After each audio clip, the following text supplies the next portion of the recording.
Et alors ça, pour être honnête, en plus, en format peinture, comment vous dire?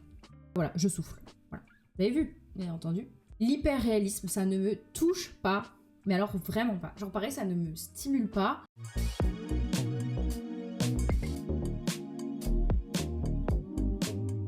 Bref, oui, du coup, j'ai commencé à préparer la tier list hier. Je sais pas si j'en ai mis assez des mouvements artistiques, mais ça va être hyper dur.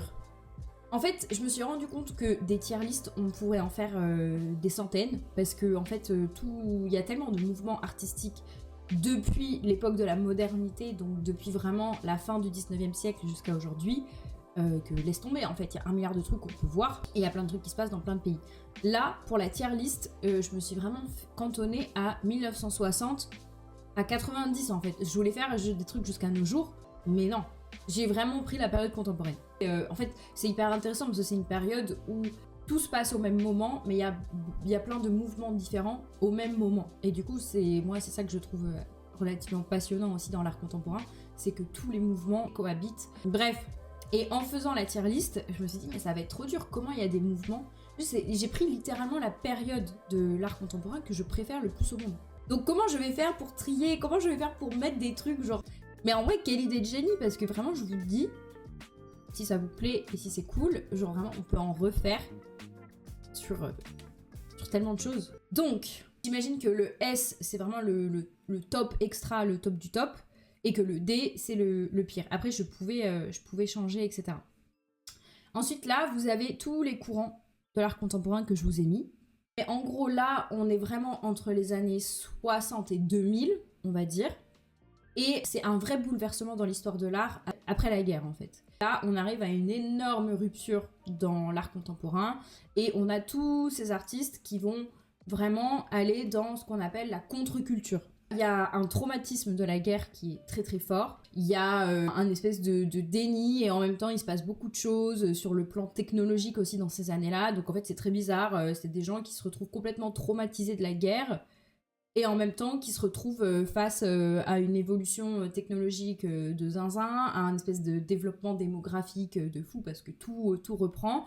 Donc il y a une espèce d'énorme contradiction comme ça, et puis surtout je crois que c'est un peu une période aussi où on a un peu envie d'oublier tout ce qui s'est passé, et il y a la pub, il y a les trucs de consommation, il y a un peu tout ce truc de regardez chez nous comme c'est beau, regardez comme la vie est belle, etc. Et les artistes ils vont vraiment prendre le contre-pied de ça. En fait on est toujours dans la dénonciation de cette culture populaire qui est en train de se construire, dans le rejet de tout ça, l'interrogation un peu de tout ça. Et les artistes, et notamment on va voir beaucoup aussi d'artistes américains, sont les plus forts. Voilà. Donc vu que c'est mon mouvement préféré, je me suis vraiment basée là-dessus. Donc celle-ci, alors on va peut-être parler d'abord du mouvement. Un mouvement qu'on appelle performance féministe.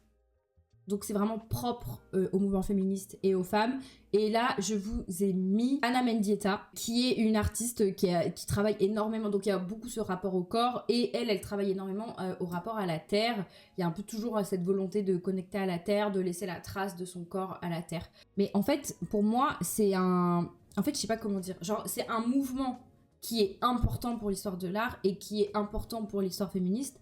Mais artistiquement parlant, tu vois, c'est pas un truc qui, moi, me touche. Donc, il faut que je trouve un peu la limite entre les deux. Mais n'empêche que ce qui est intéressant à retenir, c'est que c'est un mouvement qui se développe dans les années 60-70, que ça se développe aussi pas mal aux États-Unis, etc. Qu'il y a un peu, voilà, cette volonté de reprise de possession du corps, etc., etc. Donc, c'est quand même un mouvement super important. Mais comme je vous disais, moi, il me touche pas particulièrement. Donc, moi, je le mettrais peut-être en B. Je le mettrai là. Ensuite, nous avons... Alors là, en fait, c'est hyper intéressant parce que vous allez voir là, je vous ai mis les deux. Je vous ai mis Andy Warhol et Jeff Koons parce qu'ils ne font pas partie du même mouvement, même si on pourrait penser. Andy Warhol, on est sur du pop art. Littéralement. Alors aujourd'hui, pop art, ça a pris plein de visions un petit peu différentes. Aujourd'hui, on a l'impression que pop art, c'est un peu nul et tout. Mais vraiment, dans les années 60, 70, 80... c'est incroyable. En fait, aujourd'hui, le pop art, on a l'impression que c'est l'art un peu populaire, que c'est l'art qui parle aux gens, c'est l'art du peuple, etc. Alors que vraiment, c'est à l'inverse, c'est l'art qui va le plus critiquer le côté populaire. C'est l'art qui va le plus critiquer la société de consommation, la publicité, le marketing, l'hyperconsommation, etc. Vraiment, c'est un mouvement, pour moi, hein, qui a vraiment perdu un peu de sa valeur dans la tête des gens. Parce que les gens ne l'imaginent pas comme il a été finalement à la base. Donc là, je vous ai mis la Marilyn de Andy Warhol. Très connue, Andy Warhol, moi, c'est un de mes artistes préférés. Moi, j'ai toujours dit qu'Andy Warhol, c'était un art très violent. Genre, c'est très trash, c'est très glauque, malgré ce qu'on pense. Quand il fait le portrait de la Marilyn, c'est pour justement, en fait, dénoncer un peu le côté star system. En mode, oh la Marilyn, elle est icône, elle est belle, elle est truc, elle est machin. N'empêche que niveau santé mentale, c'est catastrophique, tu vois. Et donc, en fait, il représente souvent ça, en fait. Il essaye de jouer sur l'espèce de... Ah, ben, vous avez l'impression que c'est bien, mais en fait, derrière, c'est cata. Et je voulais vous montrer un autre artiste, Edward Kinnoss, parce que je voulais vous montrer cet artiste-là.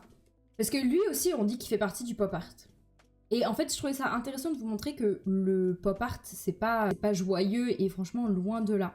Edward Kinnoss, c'est vraiment un de mes artistes préférés que j'ai le plus aimé découvrir à la fac. Pareil, en fait, il y a ce truc très sombre, très critique de la société, de la violence. Encore une fois, on est en mode après-guerre, on a plein de traumatismes, que tout le monde essaye d'enfouir, que personne ne veut voir, dont personne ne veut parler, etc. Et Edward Kinnoss, lui, il va utiliser beaucoup aussi les matériaux de récupération parce qu'il y a aussi toute cette mentalité de surconsommation. On rentre vraiment dans une période où on consomme, on jette. Et donc lui, déjà, il va s'inscrire dans cette démarche-là. Et c'est intéressant parce que c'est des démarches que des artistes d'aujourd'hui ont encore beaucoup. Et bref, voilà. Donc pop art, moi, je pense que je suis obligée un peu de le mettre en top du top. C'est le mouvement où il y a tous les artistes que je préfère le plus au monde, qui ont le plus marqué. Donc pour moi, pop art, il va là. Si ça c'est le top du top, je le mets là. Après, on a Jeff Koons. Alors, Jeff Koons, ce n'est pas du pop art. C'est un peu plus délicat, même si on s'en approche beaucoup. Jeff Koons, on est plus sur du néo-pop et sur du kitsch néo-pop. Donc c'est le mouvement qui découle du pop art. On est avec Jeff Koons, on est quand même un peu plus tard. Là, je crois qu'on est avec celle que je vous ai mis, la Michael Jackson and Bubbles, en 88. Alors, on a toujours cette critique de la société de consommation, etc. Mais il y a cette notion du kitsch qui va revenir. Aujourd'hui, pour nous, le kitsch, c'est esthétique aussi presque. Il y a beaucoup d'artistes qui sortent dessus. Mais il faut savoir qu'à la base de la base, le kitsch est quand même un petit peu issu des mouvements de la Seconde Guerre mondiale des nazis. L'esthétique kitsch est utilisée à la base dans ces années-là par la propagande nazie. Voilà. Donc, quand dans les années 80, où la guerre c'est encore un petit peu frais, on réutilise le kitsch, c'est un peu déroutant. Et du coup, c'est un peu aussi une manière de critiquer, etc. Et le deuxième truc qui va être intéressant avec Jeff Koons et cette notion du kitsch dans ces années-là, c'est que, en fait, le kitsch arrive aussi à un moment où, dans les années 80, t'as une espèce de classe, un peu classe populaire, classe moyenne, qui commence à naître. Et c'est des gens qui vont vouloir adopter une esthétique, acquérir des objets qui font riches pour se donner un genre de riche. Ils vont acheter des trucs en toc. Il y a aussi cette volonté de montrer qu'on a plus de moyens alors qu'on n'en a pas. Et donc c'est ça aussi le kitsch, c'est un peu le too much. Et c'est un peu aussi la qualité nulle. Un peu les trucs en toc et un peu le bling bling mais toc. Donc Jeff Koons, il va vraiment surfer là-dessus. Et donc il va un peu refaire pareil. Il va du coup beaucoup travailler l'imagerie de la culture populaire, notamment avec des images qui sont issues de la culture populaire et des images qui circulent. Donc Michael Jackson en fait partie. Évidemment, les amis, je vais peut-être pas le mettre en S, parce que ça ne peut pas égaler le pop art. Et je vais forcément le mettre en A. Voilà. Ensuite, nous avons, vous reconnaissez, j'espère bien, l'action painting de Jackson Pollock. Alors, ça pareil, gros mouvement hyper important pour l'histoire de l'art. En fait, on est un peu dans cette période de l'abstraction qui vient juste après la guerre et puis qui vient après aussi tous les impressionnistes qui ont déjà commencé un peu à avoir une rupture avec le réel. Mais là, voilà, on est un peu dans le summum de l'abstraction, mais on retrouve quand même toujours le geste du peintre. Après, ça c'est... En fait, c'est pareil. De toute façon, tous les mouvements, je vais vous dire qu'ils sont importants pour l'histoire de l'art. c'est... Voilà, je peux pas remettre en question.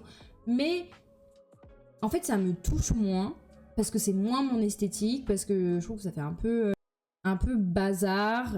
Je sais pas. En fait, je trouve pas ça physiquement très très beau. Voilà, je ne sais pas ce que vous en pensez, hein. Mais moi, l'action painting, moi, je le mets en C, hein. Genre, en fait, ça m'ennuie un peu, tu vois. Moi, je me retrouve dans une salle où t'as que ça, partout, là, des trucs comme ça. Quand même, quoique, c'est quand même beaucoup plus beau en vrai que là, ce que je vous montre sur un écran, hein. Voilà pour l'action painting. Alors, ensuite, nous avons ce qu'on appelle l'op art, l'art optique, pour ceux qui veulent parler français. Mouvement aussi très très important. Et là, je vous ai mis une œuvre de Bridget Riley, qui est une femme artiste aussi très très importante de ce mouvement. On reste dans cette branche de l'abstraction. Là, on est en 1961, par exemple, pour cette œuvre-là que je vous ai mis sur la tier list. Et donc voilà, là, c'est le jeu des perceptions. Parce que, en fait, il y a un truc qui se passe aussi dans ces années-là, après la guerre. C'est une question du sentiment et du ressentiment.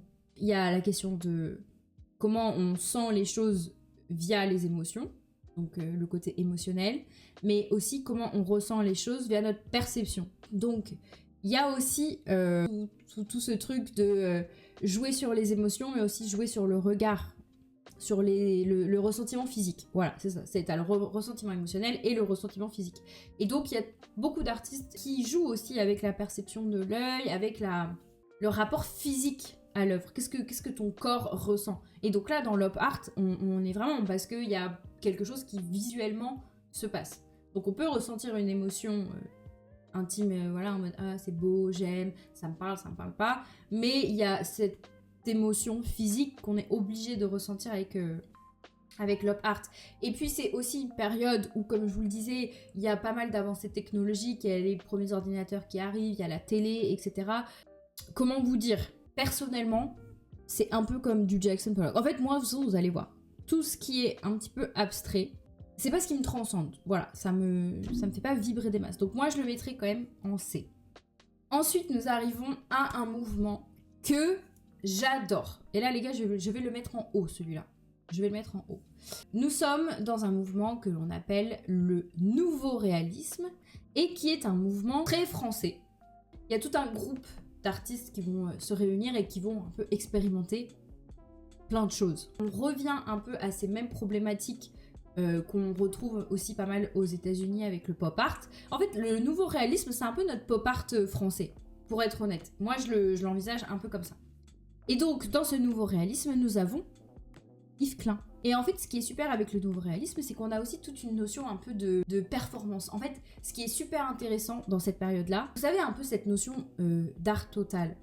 C'est pas juste un objet qui va être œuvre d'art. C'est l'objet plus les gens qu'il y a autour, plus le lieu, plus le jour que l'on est, plus le fait que ce soit éphémère. L'art total, c'est quand l'œuvre d'art, c'est quelque chose de très global qui regroupe plusieurs choses. Et ben pour moi, le nouveau réalisme, il y a beaucoup de ça. Généralement, les œuvres issues du nouveau réalisme, c'est pas que un tableau. Va souvent y avoir une performance. Va souvent y avoir un vernissage. Va souvent y avoir un événement où il va y avoir un happening. C'est la fameuse période des happenings qui sont pas pareils que la performance. Ça aussi, c'est un sujet hyper intéressant. C'est que le happening est différent de la performance. Et c'est quelque chose qui se développe énormément en France, à Paris, dans ces années-là. Et c'est aussi quelque chose qui se développe énormément grâce aux galeristes. Vous avez vu, hein, moi je trouve que quand tu vois ça, et quand tu vois Edward Kinnels, que je vous ai montré tout à l'heure, on n'est pas très loin. Voilà, donc ça, pour moi, c'est le top du top. Je vous ai dit, c'est l'équivalent pour moi du pop art, mais en France. Donc je suis obligée de le mettre en haut de la liste. Voilà. Ensuite, nous avons... Ceci, c'est ce que nous appelons actionnisme viennois et c'est ce que nous avons avec le fameux Hermann Nietzsche. Donc là, on est plutôt dans les années 80-90. Alors c'est un tout petit mouvement, c'est très localisé direct. Il y a deux trucs. Il y a d'un côté, why not, ses peintures, mais nous avons aussi ses performances. C'est Hermann Nietzsche, quoi. C'est un peu glauque, c'est un peu violent et il est un peu fou. Voilà, je vous invite à regarder des interviews de lui. Il est décédé il n'y a pas très très longtemps. En fait, je sais pas comment dire. En fait, j'aime bien parce que c'est un peu provoque, etc. Mais j'aime pas tout. Oh là là, il a fait des trucs. Oh. C'est très bizarre, hein, c'est très très étrange. Mais je vous invite à regarder si jamais c'est des trucs qui vous intéressent. Donc voilà, Hermann actionnisme viennois, très violent, très dans la performance, très dans les trucs un peu sanguinolents, etc. Donc actionnisme viennois, autant il y a peut-être quelques années je l'aurais mis en B, tu vois. Mais autant maintenant, un peu la flemme. Un peu too much pour moi, un peu trop gore, un peu on souffle. Donc l'actionnisme viennois, je vais le mettre en D. Ensuite, on avance un peu. Nous avons le fameux mouvement dit de l'art conceptuel. Et je vous ai mis du coup la fameuse référence de Joseph Kosuth. L'œuvre s'appelle One and Three Chairs. Et du coup, ici, c'est vraiment donc art conceptuel. C'est simple, c'est l'idée que le concept prévaut sur la matérialité de l'œuvre. Que en fait, ce qui va faire œuvre, c'est le concept, pas l'objet. Voilà, c'est pas l'objet. Donc, œuvre très intéressante, très très très importante. Moi, c'est un de mes mouvements préféré aussi de l'art contemporain. Donc là, on a une chaise physique, on a la photo d'une chaise et on a la définition d'une chaise. Voilà, et ça fait l'œuvre. Très intéressant. Ça, c'est dans les années 60 hein, aussi. Donc c'est très très très novateur pour l'époque. Il faut remettre toujours en question, un peu de se dire quand quelqu'un fait ça aujourd'hui par rapport à il y a 50 ans, ça n'a pas le même impact. Hein. Dans les années 60, quelqu'un qui fait ça... on est vraiment sur un aspect très novateur, une remise en question de l'art, tout ce qui tourne autour de la philosophie de l'art aussi, qu'est-ce qui fait qu'une œuvre d'art, qu'est-ce qu'un artiste, etc. C'est des sujets qui sont passionnants à cette époque. Donc, art conceptuel, pareil, on va le mettre, je le mets en A. Ensuite, nous avons quelque chose que j'aime énormément aussi. C'est très abstrait, mais en fait je crois que ce que je n'aime pas, c'est la peinture abstraite. Parce que là, nous allons parler de l'art minimaliste. Et ça, à l'inverse, j'adore, mais j'adore parce que je pense que c'est en 3 dimensions. On est sur de la sculpture, on est sur de l'installation. Là, je vous ai mis Richard Serra comme référence parce que j'adore. Ça, c'est magnifique. Ça, je vous jure que c'est incroyable. Je vous jure qu'il se passe quelque chose physiquement quand t'es dedans. Donc voilà, il y a ce truc très minimaliste. Donc il y a Richard Serra. Il y a Donald Judd, Frank Stella. Voilà ça. Vous voyez ça. Et ben moi j'aime beaucoup en fait. Alors que pourtant c'est très minimal, mais puisque c'est en 3D, je pense que ça me touche beaucoup plus. Donc art minimaliste, je vais le mettre en A. Surtout pour Richard Serra. Ensuite, avant-dernier, nous avons ce qu'on appelle le land art, qui peut ressembler un petit peu à l'arte povera, mais qui n'a rien à voir. Parce que le land art, le principe, c'est de créer l'œuvre dans la nature. Elle n'est pas dans un musée, elle est sur la terre. Et donc, je vous ai mis la méga référence qui s'appelle la spirale Getty dans les années 70. Voilà, c'est lui qui a créé cette spirale avec des... Donc, c'est un peu scientifique. Hein. Et moi, je trouve ça très cool, très intéressant. Mais je sais pas, ça me transcende pas. De toute façon, tout ce qui est lié un peu à la nature, à la terre et tout, c'est vraiment pas quelque chose qui me stimule, je me sens pas concernée, je sais pas trop pourquoi. Mais vous avez aussi, dont on a beaucoup parlé il y a quelques années, Christo et Jeanne-Claude, qui font partie aussi du land art pour moi. Voire nouveau réalisme, comme on a dit tout à l'heure, surtout avec la notion de happening. Eux, ça reste pas, alors normalement les autres trucs de land art, ça reste. C'est pour ça qu'on peut les mettre un peu aussi dans le nouveau réalisme pour le côté happening. Ils ont emballé l'Arc de Triomphe il n'y a pas très longtemps, enfin en tout cas leurs équipes, parce qu'ils sont décédés tous les deux. Donc bref, land art, en fait je vais le mettre un peu en C. Je vais le mettre un peu en C parce que c'est pas si terrible que ça, je souffle pas, mais ça me touche pas en fait. Voilà, c'est vraiment en C, c'est vraiment des trucs qui ne me touchent pas. Et pour terminer cette super tier list, nous allons parler d'un mouvement qui s'appelle l'hyperréalisme américain particulièrement, parce que ça se développe surtout là-bas. Et je vous ai pris comme exemple Chuck Close. Voilà, j'imagine que vous connaissez peut-être. C'est de la peinture. Hein. C'est un mouvement qui se développe un peu plus tard, dans les années 80, 90, 2000. Chuck Close, il devient quand même très très connu. Hein. Voilà, c'est toujours de la peinture. Et alors ça, pour être honnête, en plus, en format peinture, comment vous dire? Voilà, je souffle. Voilà. Vous avez vu, bien entendu. L'hyperréalisme, ça ne me touche pas, mais alors vraiment pas. Genre pareil, ça ne me stimule pas.